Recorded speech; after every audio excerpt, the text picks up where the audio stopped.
2026 అధిక జ్యేష్ఠ మాసం గురించి చెప్పబోతున్నాను. హిందూ సాంప్రదాయంలో అధిక మాసం చాలా పవిత్రమైనదిగా భావిస్తారు. ఇది సుమారు 3 సంవత్సరాలకు ఒకసారి వస్తుంది.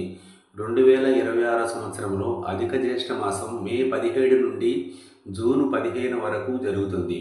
ఈ పవిత్రమైన కాలంలో భగవంతుని ప్రార్థనలు, దాన ధర్మాలు, జపాలు మరియు ఉపవాసాలు చేయడం ఎంతో శుభప్రదంగా భావిస్తారు.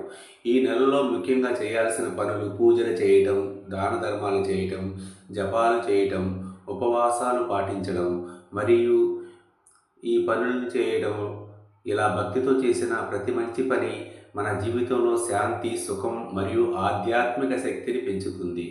అలాగే ఈ నెలలో కొన్ని పనులు నివారించడం మంచిదని పెద్దలు చెబుతారు.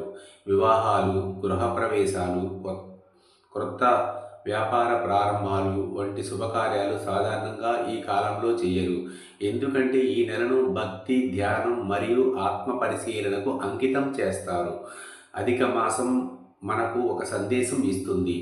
జీవితంలో కొంత సమయాన్ని దేవుని ధ్యానానికి, మంచి పనులకు మరియు మనసు ప్రశాంతంగా ఉంచుకోవడానికి కేటాయించాలని, చివరగా ఈ పవిత్రమైన అధిక జ్యేష్ఠ మాసంలో అందరికీ దైవ అనుగ్రహం కలగాలని కోరుకుంటూ